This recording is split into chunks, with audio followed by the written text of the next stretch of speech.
join section. So again, this is a rough draft.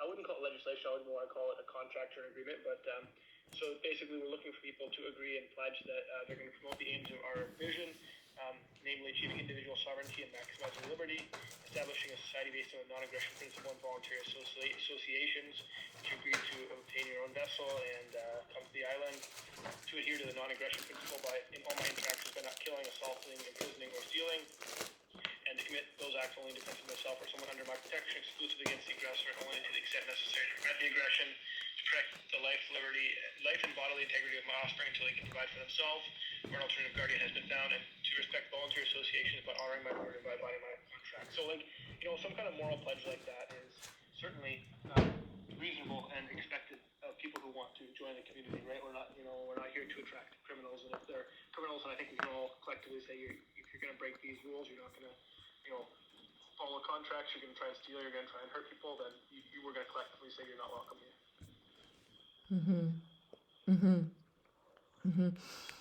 Is that kind of what you were thinking? Yeah, totally closer. And I saw this page before, and I'm seeing it now again very well. But also, look, my mom was a judge and then a lawyer. I'm wondering who would be the middleman to mitigate. Would that be Atlas Island's representative, or would that be an outside or people on the ground to mitigate, to moderate disputes of behavior of people, or will it be technology, like AI?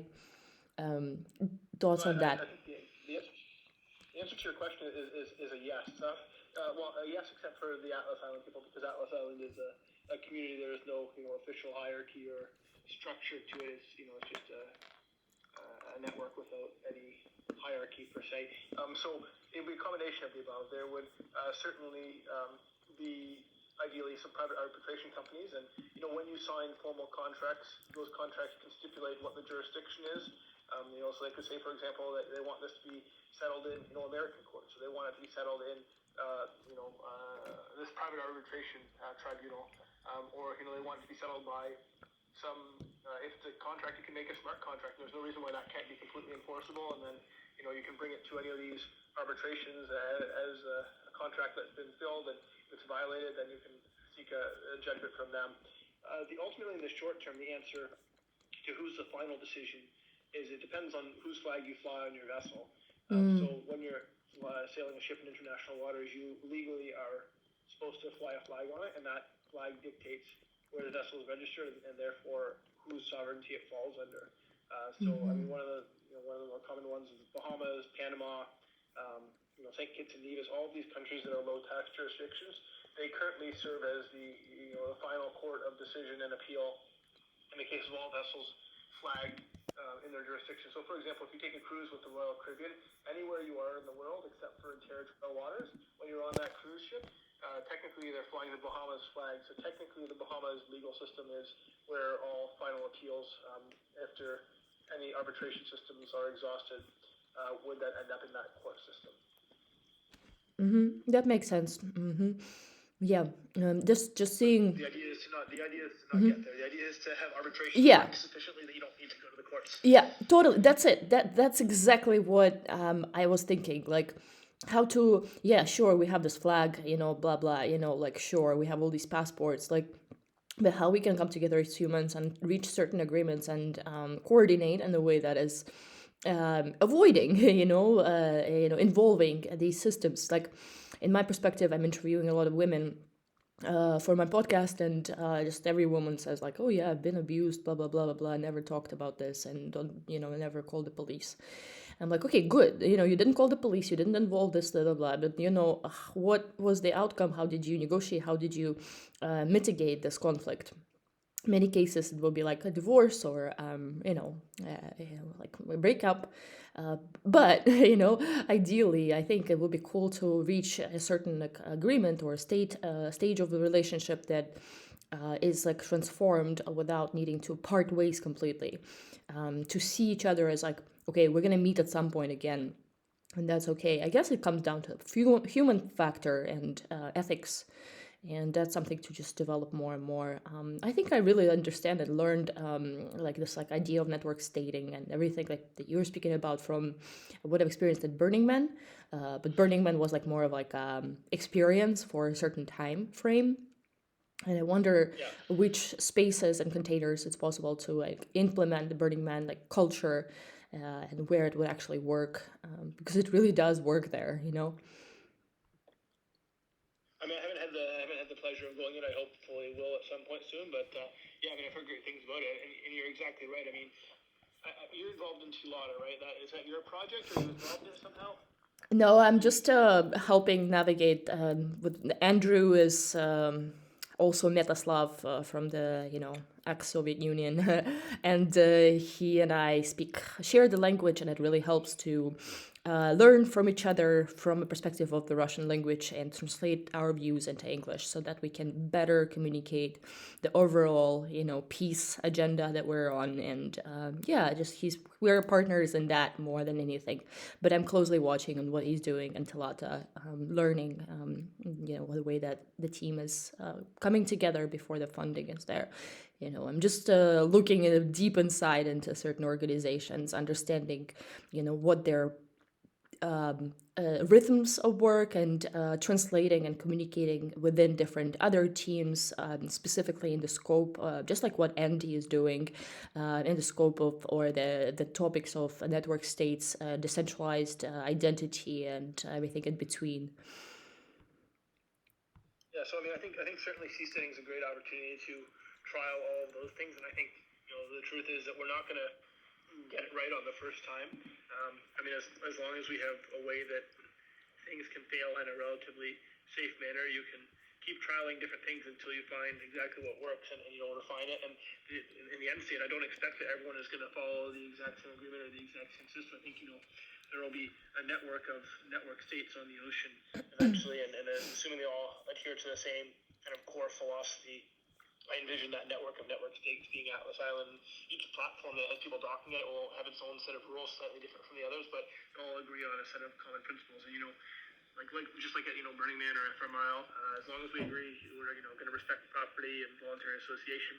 One community could be all in favor of having bars and partying late into the night, as long as they do it in a respectful manner, and another community could be a Christian religious community that that doesn't have alcohol and is very quiet. There's no reason why you can't then have those communities relatively close to each other and interact on a voluntary basis in trade and in commerce, while also having your own separate social networks and ways of living in private. Completely agree. Yeah, it's the multitude of cultures and lifestyles that needs to be kind of merged together, or like rather integrated together, not necessarily merged, but there will be bridges built between them in order for us to go between different places and communicate. Just what you're doing, also, I believe. Is it Mason talking? It's Okay, Mason, yeah. yeah, Sorry, because I've heard you sometimes I'm on talk. that silent. Yeah, I've heard you talk in other places, and I can feel they are, very consistent point of view, and that's I value a lot. You're showing up so well across different spaces I'm visiting. Awesome, beautiful. Well, you see, it still comes down to like hearing each other out, sharing these best practices, combining, our, questions, and not being afraid to ask them, and just moving forward. I do believe the changes, what we're envisioning, are happening within the next 7 years or less, up until 2023, and we'll be really prepared for, further developments, I guess, and really leading the narrative. So I truly believe it's happening. I agree as well. Now, I want to say, because we've been chatting a while, me and you, Andy and Mitchell, do you guys want to jump in and say anything? Anything you guys want to discuss on this call? It's kind of hasn't had an agenda, just like to catch up with everyone who wants to jump in and see what people think and get some feedback.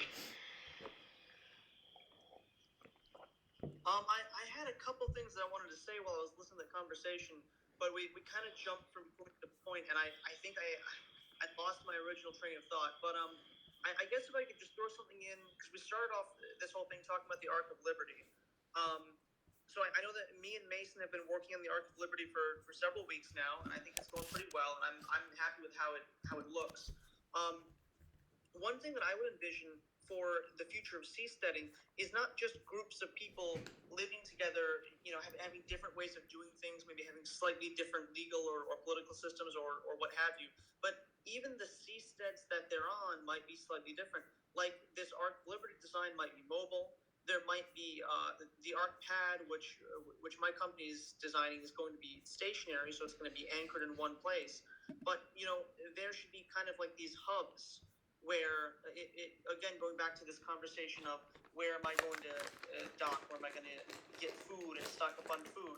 I can imagine kind of like a group of seasteaders that travel from floating city to floating city, something like that. And so maybe these floating cities are the ones producing this food through aquaculture, and the people who are on the catamarans or on the Arcs of Liberty or what have you, they're kind of going back and forth. The whole thing can work together like a big network. All of this stuff can integrate together, which is really exciting.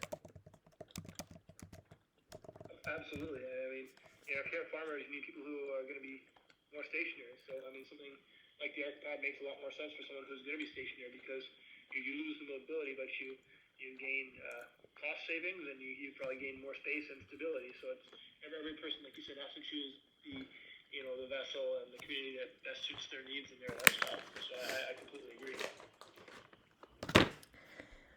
Yes, thank you. Thank you for this. I just wanted to also raise another thing. Okay, is it possible, do you think, in the future to have such trust between different governments so that this sea standing and everything that we're discussing here is going to be something that will allow us to have passports or visas to every country in the world? Or is it too ambitious? Because again, as someone who holds a passport of Russia, and I had a green card in the U.S., I still wasn't able to be as free as the Americans who don't need a visa to most places. But I would love to create something that will provide a visa for anywhere. If I could answer that question, I solve a lot of problems. I don't think anybody really knows how accepting governments are going to be of this. It's really up to us and how well we're going to negotiate it out with them.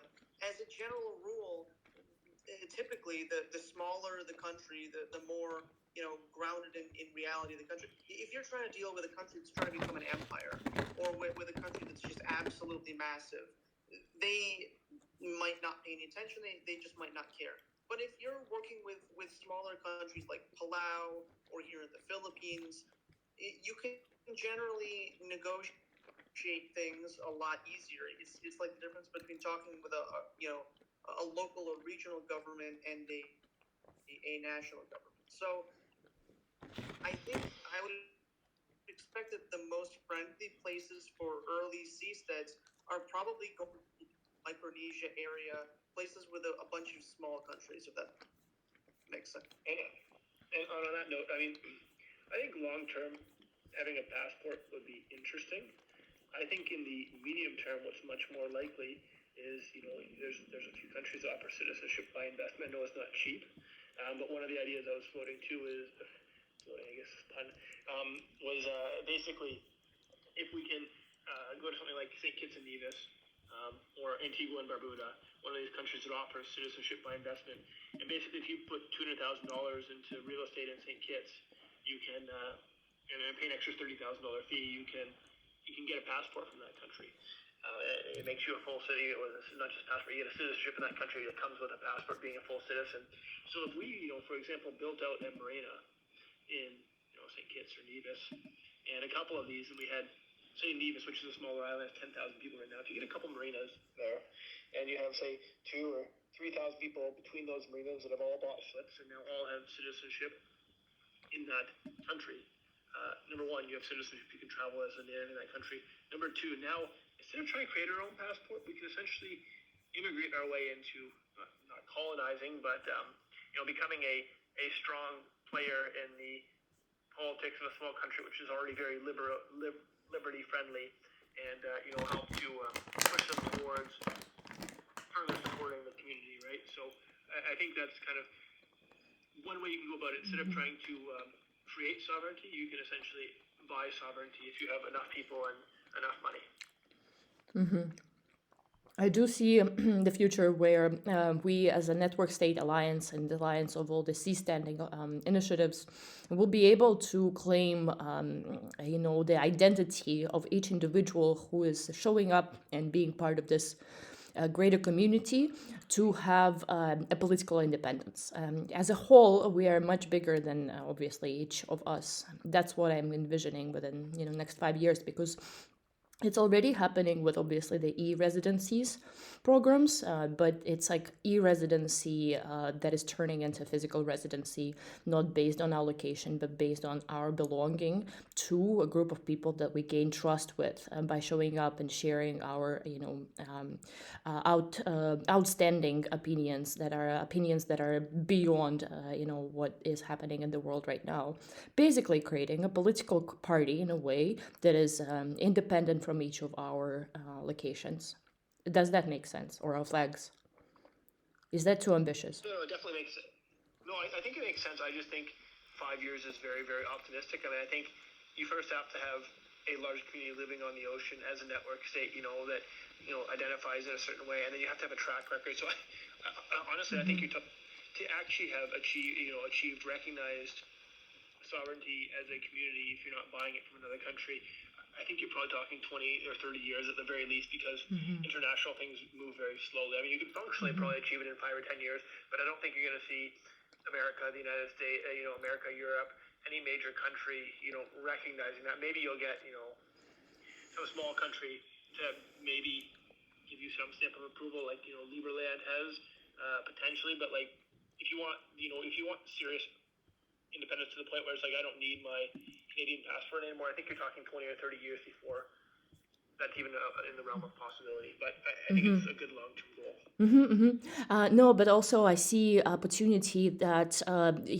there will be big changes happening in the years ahead with AI and basically claiming an AI as a network state. I mean, again, I'm thinking wider and seeing how AI technology people like Web3 community can create that, because just we do have more power in terms of actually accessing and building these technologies. Does that make sense? Yeah, if you're talking about like achieving independence and like functionally being independent, that's certainly possible. 5 years. I was talking about being recognized by the legacy states is what I was talking about in terms of time frame. Legacy states, yeah. Questions, right? I guess like the question is like what we can provide to legacy states that would be basically like a value great enough to make us independent. I mean, ultimately, when you're on the ocean, you are functionally independent. So really, what it comes down to in terms of citizenship is the ability to enter other countries, right? That's like that's the crux of it. So the ability to enter some country, because they're requiring documents. So I mean, when you're on the ocean, if you have one of these vessels or an arc pad, you're floating in the ocean, you can do whatever you want. Basically, it's just a question of whether you have the ability then to gain access to other countries, right? So I think that's the long term. In the short term, it's a question of facilitating the distributed governance of those communities. So I think that in the short term, that's a very important thing. Now, it's a great conversation. Just being mindful of time. I see Andrew Pruitt has jumped in. I want to see, Andrew, if you wanted to chat about anything, if there's any topic you want to bring up, if you wanted to have any comments about the design or Atlas Island or the conversation you've just been hearing, I want to just give everyone a chance to get their thoughts in. Thanks, Mason. No, I was out for a walk and I came back and saw there's a meeting in progress. So I thought, I'll pop on. Fair enough. Did you have a look at the drawings there, the rough drawings of this catamaran design, and if so, what were your thoughts on it? I haven't looked at the latest ones. The other one looked, it looks something very livable and practical. Yeah, this one's in the Atlas Island group. Just a few message back. So if you want to have a quick look, you can provide your feedback. Okay. Yeah. So I'm not sure. Your bow there is let's say circled in a triangular red, and those are just annotations for some changes. Oh yeah, because these days the modern look and just from even a sort of a flotation point of view is they're really not bothering too much with the traditional sort of cutaway forefoot of a bow. And I mean, that's really, I've looked at it in 5 seconds and I'm starting to offer opinions here, but no. I'm just saying, you know, because I'm sitting here in a yard full of catamarans. You know, basically where I am is where they manufacture the Daz cats, which, you know, the Daz cat is a sort of very high performance cruising catamaran, but the yard is full of lagoons and all kinds of stuff. So yeah, lagoon, and we don't have any at the moment of the naughty tax, but as liverboard catamarans, those are the biggest sort of brands. I haven't seen any of the Bali, which, but although I've got the sort of the sister to the Bali, which is a Katana, it's sitting right next to me, and none of them worry with that cutaway forefoot. They're just, you know, pretty, what they call a plumb bow.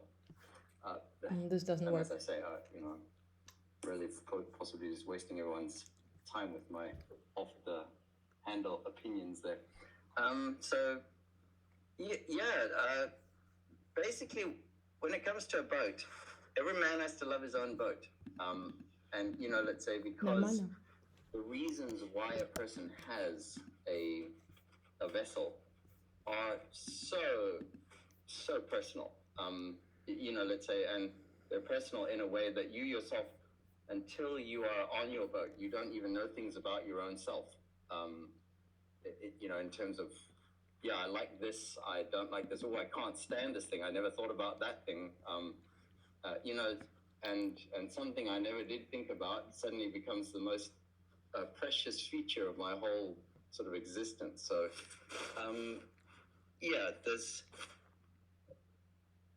they're like that. So it's good to have a flexibility, but you'll probably never have something that is a one size fits all. Right.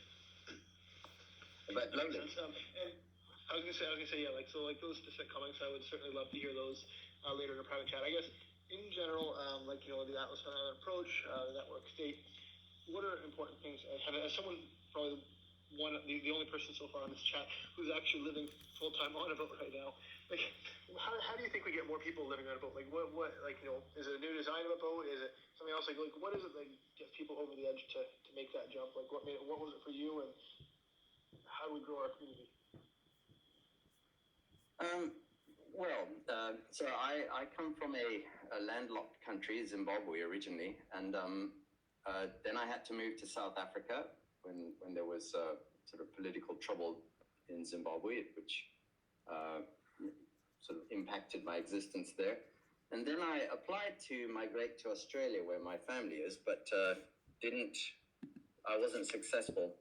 And so around that time, that was about 2005, I decided, well, nobody's going to tell me where I can and can't go. So I'm going to build a boat and, you know, take my house with me wherever I go in the world. And then I found the boat that I have, which is a plywood catamaran. It's so, you know, plywood catamarans, the most common ones are the Warrum, but then you have others. This one is a Roger Simpson, so it looks like a fairly standard cruising catamaran. And so for me, it was the cheapness and the space, and so that, how would we get more people on boats?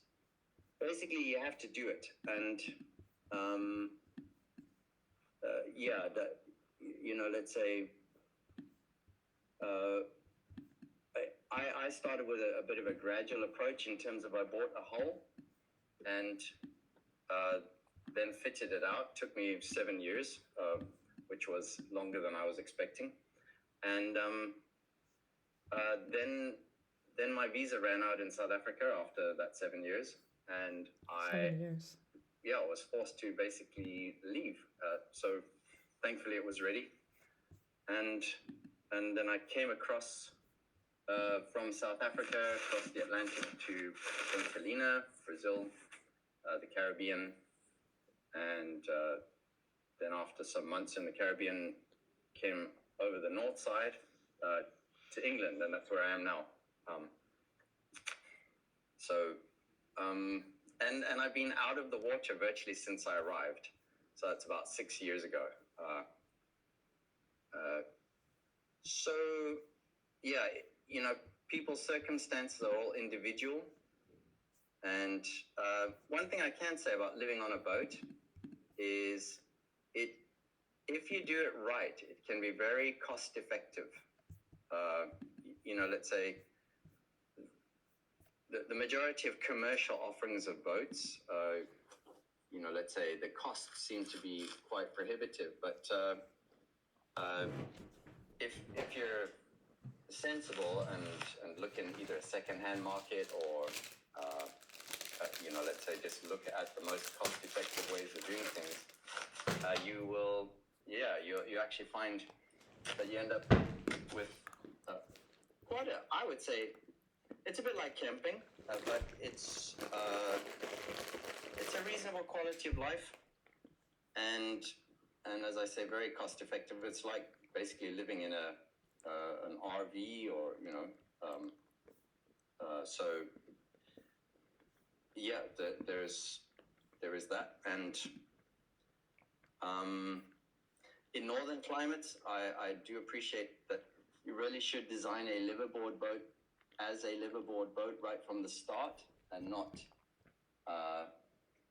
you know, let's say a lot of the boats that are around are they're sort of summer weekend cruising boats, and then if you want to convert that to a liveaboard, you'll find condensation, and condensation is the big thing. So you want insulation, and you want surprisingly, one of the features that you really want is air to get under the mattress of your bed. You know, let's say a standard boat, they just build a bunk, and then you will forever find that the bottom of your mattress, if you're actually sleeping on it, is full of condensation and rotting away. It's so having an airflow under the mattress of your boat would one of those hidden things you wouldn't think about, and yet it might become the most important feature that makes or breaks your boat experience. Yeah, and now I think I've said enough. Well, I appreciate all those thoughts. Like I said, I do want to connect with you over the next week on a one-on-one basis to discuss this further, because you got some great insights. But again, bearing in mind the interest of time, I don't know, Andy, I know you started off in the beginning. I don't know if you wanted to say anything, and then after that, we'll give anyone else a chance for last thoughts, because we are kind of coming up on that hour-long mark. Yeah, sure, definitely. No, I'm really happy to listen to Andrew, because he's living it, and I guess the initial reaction I have is what to do about cabin fever. That would be my initial question. Then I have a bunch of other remarks for the previous conversation.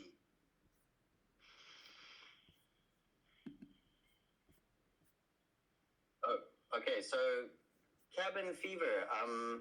No, actually, on a boat, you don't suffer cabin fever because you are out in nature. So that is something you are, you know, you're just so much more aware of your surroundings, and you know, let's say if you're out in the middle of the ocean doing absolutely nothing, I don't know, you know, you would have to make peace with that somehow, but you would hopefully be in a climate where you are outdoors, you know, so as I say, that cabin fever is not something that I've personally experienced, and I was anchored off Grenada, the island there in the Caribbean, for about four and a half months. I mean, it's pretty much perfect in terms of, you know, at that stage, my wife had developed an eye problem, so she went to Germany, and I was there by myself. it was costing about $300 a month to live. You know,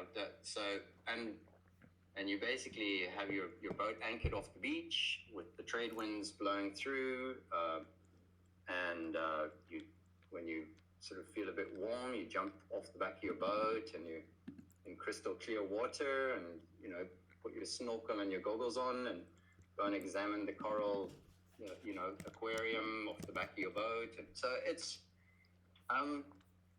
yeah, I think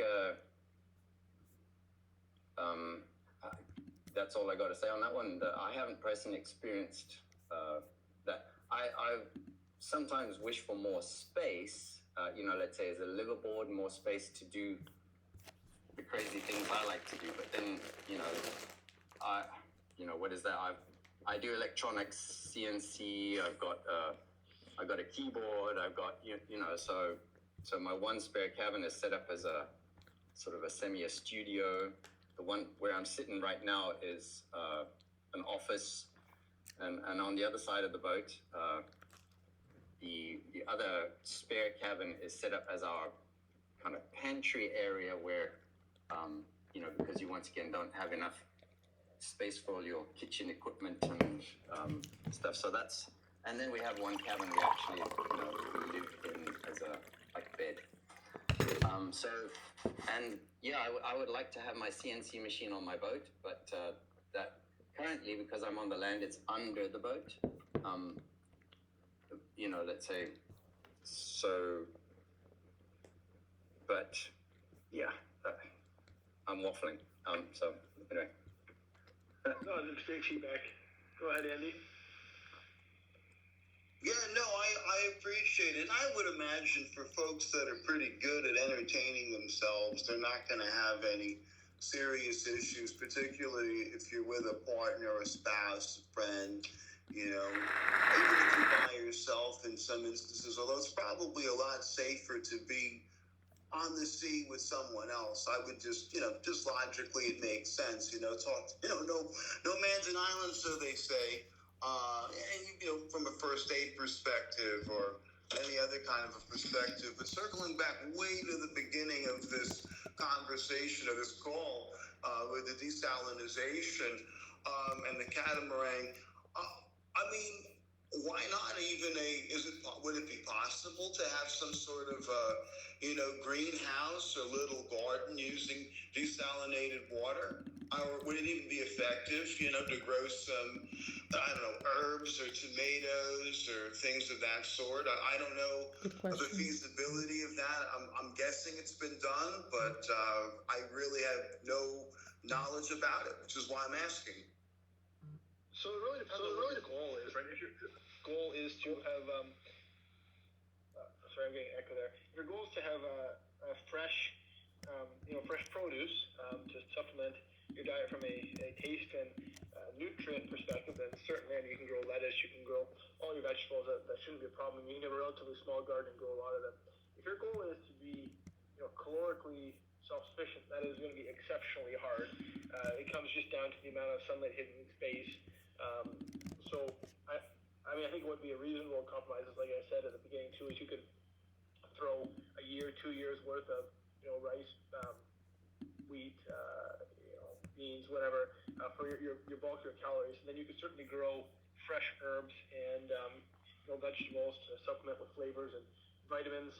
And then you can do fishing and you can get your meat that way. So in that sense, you could probably be self-sufficient for everything except for the, you know, the carbohydrate portion of your diet, which just isn't efficient to grow on space in a boat, right? Yeah, no, that makes sense. Go ahead. I think we're getting feedback. I'll mute myself. Go ahead. I think it was mine. So my wife does actually grow kale, spinach, during the summer, tomatoes. So yeah, my cockpit is generally a bit of a greenhouse. And then while we were on passage, what we did was we sprouted beans of various sorts. So that's probably the easiest thing. to do is to sprout beans, which once again you're not like self-sufficient. You would have to have the seeds to sprout in the first place. But there's certainly potential. No, we're not self-sufficient with our greens. Let's say, but and in the end, you do use a lot of canned stuff and freezer stuff. Probably the passages we've done have been maximum 2 weeks at a time. Although let's say it took us from August to June, so nearly 10 months to get from South Africa to England. And by the time, by the December of the year we arrived in England, so well over 12 months later, we were still fishing out of our bilges stuff we had bought in South Africa.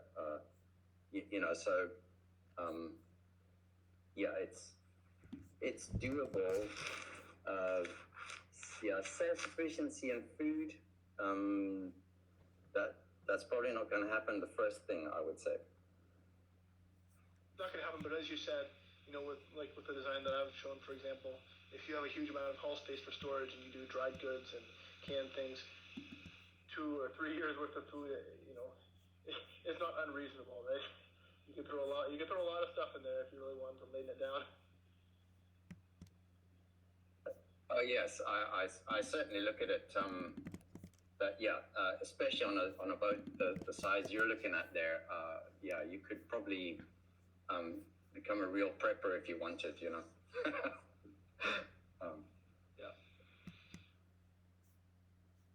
All right, so we are. Andy, did you have any other last comments? We are coming to the very, very end. We're over time, I guess, already. But I just saw Andrew T hopped on, so I don't know if you had any. I guess you kind of just joined in there. Andrew T, you're at the end of the meeting. We started an hour ago. I don't know if you wanted to say anything before we close it out. I'm just realizing now that half this meeting is Andrew's or Andre. No, this has been real good. I see we have someone joining us, AT. Not sure if I know AT, but welcome. Yeah, we are going to wrap. It is good to wrap up because there's, of course, the Catawba meeting for those interested coming up in about 24 minutes. Real fast, and then I'm out for this session. Any traction with with Joe Quirk at Seasteading and Palau? Any movement yet, or still waiting on that? So on Joe's end, he has said he will go to the meeting as soon as I set it up. So I'm waiting on Jay, and I think he's working on some other issues, but he's still pushing ahead on it. It just hasn't happened yet, but it will happen. It's just a question of timing. But yeah, Joe is 100% committed, Andy and Jay is supportive of the idea. He just says he needs to get some more things in line before it can happen. All right, that's fantastic. That will be, real interesting to see how that plays out, especially in light of that recent revelation in the Palau group where Jay was saying that they're going to be, offering visa-free travel to Palau on the visa extensions. Extensions, right. It's fantastic. That could be a real game changer for some nationalities. So, doesn't really help, if you're an American, you have, of course, almost unlimited access to the country. If you're Palauan, certainly same thing. But for almost everyone else, it's a pretty neat feature. So that's going to give it a little bit more, right? A little bit more weight to those ID cards. So there's that. And of course, the mailing address.